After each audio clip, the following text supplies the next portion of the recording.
I think Thailand is struggling a little bit. And Thailand is competing with countries like Indonesia and Vietnam in terms of economic development. And Thailand is falling behind Vietnam and Indonesia. The electricity cost is lower than Thailand.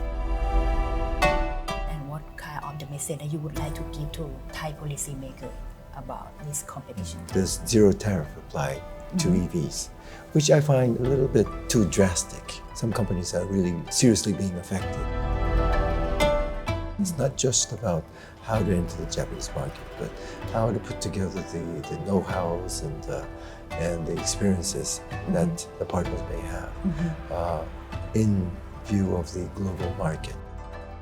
Deregulation would be the key word probably to encourage further technological breakthroughs and partnership.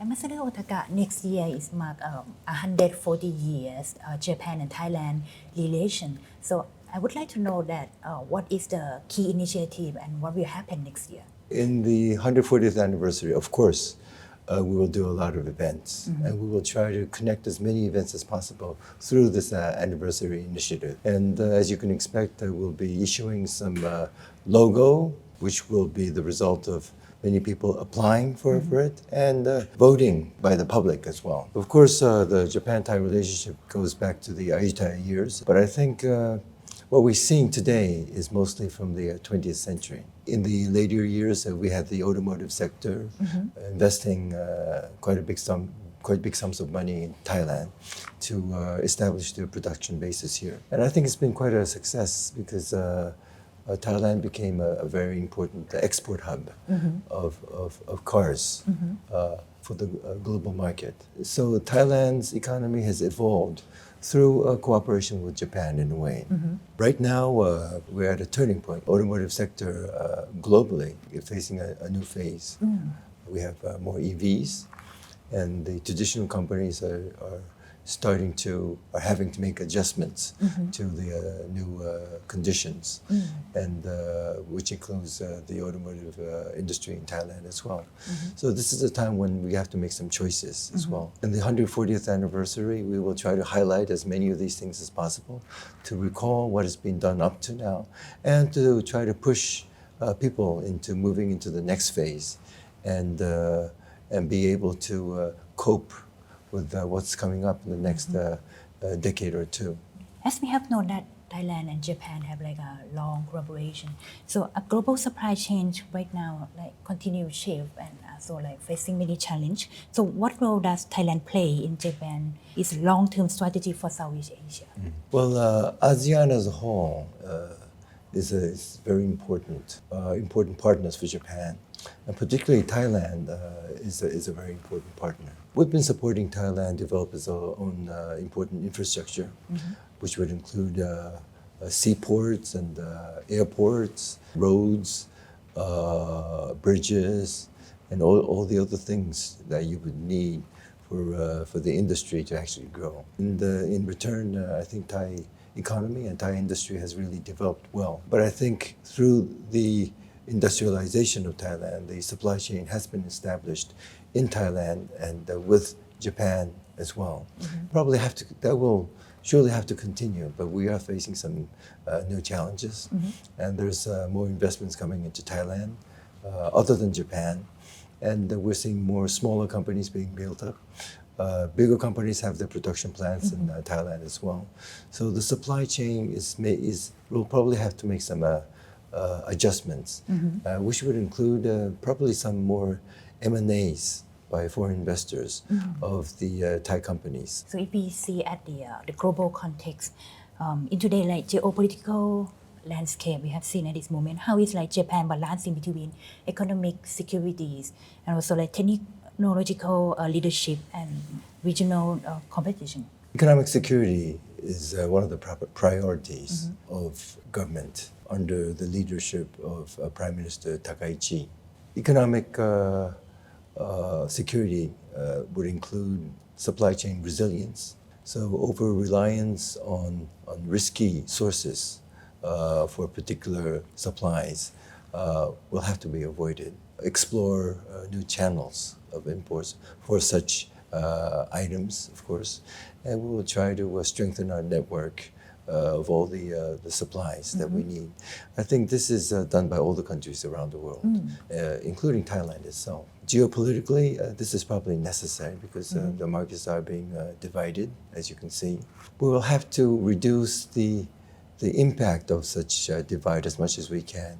But probably would not be possible to make it zero. So we will have to proceed with with building a resilient supply chain. And I think Thai companies are also very much aware of that. So we're all scrambling to do it at this point. But the government will be supporting companies who need to explore new markets and new sources, which will strengthen the economic structure of all of Japan as well as all the partner countries as well. Back to another highlight part, which is EV, because right now I think that we are facing many challenges about the energy sector. So would like to understand more about the direction and the strategy about the EVs and what kind of the message that you would like to give to Thai policymakers about this competition. EV is a very new market. And have you been to the motor show, the recent one? The motor show in Thailand is very much dominated by the EVs, mostly coming from China and elsewhere. Some Japanese automakers make EVs as well. But if you look at some other countries, the picture can be a bit different. Norway is very famous for using a lot of EVs. 92 or 3% of the new cars are actually EVs in Norway. But this is because their electricity is cheap and they have their natural sources for electricity. And using EV makes a lot of sense because the energy mix itself is very clean already. But if you start to use EVs in a country where electricity is mostly generated with coal fire, it would actually worsen the pollution of that country as well. And of course, the advantages and downsides of the EV is still there. We don't know what they will be in 10 years' time. And this is the reason why there's no secondary market for EVs at this moment. Who knows, you might have to scrap the whole car and you don't have the option of fixing part of it. With the conventional cars, you always have repairs to keep it going. And the engines will stay workable as long as you keep it. And by adding gas, it will work. But with EVs, when the batteries run out, you can't do that. You just have to replace the whole thing, or replace the battery, which can be just as expensive. So I think the world is looking for an answer. But depending on the market, the share of EVs are very, very different. And currently in Thailand, we're at a stage where there's a lot of inflow of EVs, partly because there's zero tariff applied to EVs, which I find a little bit too drastic. I think it happened maybe 10 years ago, I don't know when, but it was decided that there would be zero tariff under the FTA arrangement. But I think the car industry in Thailand, well, they have Japanese partners, but they are Thai industry as well. And when you open a market, when you decide on a new level of tariff, you would usually consult with the existing players and see what kind of impact it would have. And I don't think that was done when the zero tariff was applied. So we have to be very, very careful. And some companies are really seriously being affected. Of course, for these EV makers, this is a chance of a lifetime. If you're a car manufacturer and to actually enter the market, it would not be easy. I saw some Chinese companies 15 years ago trying to set up their business here, and I think they had a very remote chance of success in this country. But with the EV, the situation is very different. This is chance of a lifetime for cars producing new EVs. And this is how it's turned out. But as I mentioned, we have to know how EVs will perform in 10, 20 years' time. And of course, the energy mix, if they remain the way they are in Thailand, which is somewhat similar to Japan, it's not really clean yet. And shifting into EV is not the answer. Of course, hybrids, combustion engines, using clean biofuel or hydrogen, they can be just as effective as EVs. And it's too early to actually deny them, to reject them at this point. So I think they should be given a chance as well. And these kinds of things take time. And I think the government should try to make sure that the consumers of the market understand all of these things. So since these EV makers are starting to set up their production plants in Thailand, the one thing that we need to do is to make sure that there's a level playing field. I say this on many occasions. As long as there's a level playing field, all the car manufacturers will be treated equally, and they will have an equal chance to compete. If the conditions are not equal, and if it's one-sided, I think you can think of it as market distortion in a way. And I think all the players should be given a fair chance to be fair with the consumers as well. So because of Techsauce, our audience, they are like a tech startup and also like key stakeholders who support the startup as well, whether they are corporate or like the government sector. So every time when I visit Japan, whether this is Tokyo, Fukuoka City or Nagoya, I have seen there are many like young generation who are still interested in building the startup.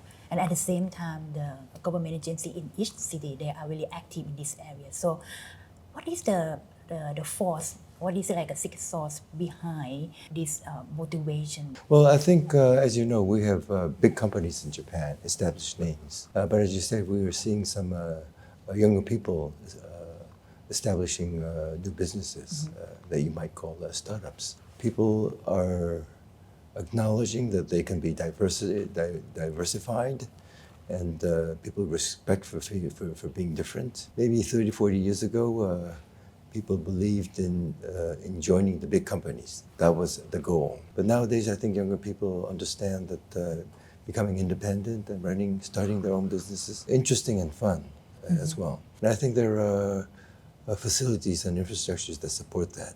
I think the culture of promoting startup is very important. The existence of the open technology, the venture capitals, all these things facilitate. On the other hand, you have to remember that startups tend to focus on the new areas, currently mostly on the IT sectors. And of course, AI is the biggest one. But AI is not really manufacturing itself. It's basically software. There are startups around the world who have had really early starts. The giants are mostly American at this point, and it won't be easy to catch up with them. This shows how much expectations there are for the AI. You can never ignore them. So last but not least, would like you to share about what do you expect to see in the next decade in part of the collaboration, and what kind that we should do together to drive this ecosystem to grow together. I think Thailand is struggling a little bit because the economic growth in Thailand is lower than the other countries. And Thailand is competing with countries like Indonesia and Vietnam in terms of economic development and investment as well. I think part of the handicap, not only the economic growth, but also the energy sector. I think Thailand does have the technology, but it has not been able to apply it to its grid system either. Most of the companies that I talk with, whether it's Japanese or Thai, regardless, they all say that electricity has to be cheaper in this country. It can be cheaper, but it's not that cheap yet. And all the investors around the world are looking for places with cheapest electricity. And Thailand is falling behind the two countries I mentioned, Vietnam and Indonesia. The electricity cost is lower than Thailand. So this is a big disadvantage for Thailand. With technology brewing, you will see new technology, a lot of startups coming up, but that also means that there has to be supply side economics as well. I think most of the measures that have been taken by the Thai government in the last 10 years or so have been what we call demand side economics. it works, more spending. It has worked in the past, but I think supply side economics is also necessary. I think so. Thank you so much, Ambassador Otaka. It is my great honor to have chance to interview you today. Thank you so much. Always my pleasure, Mimi-san. Thank you.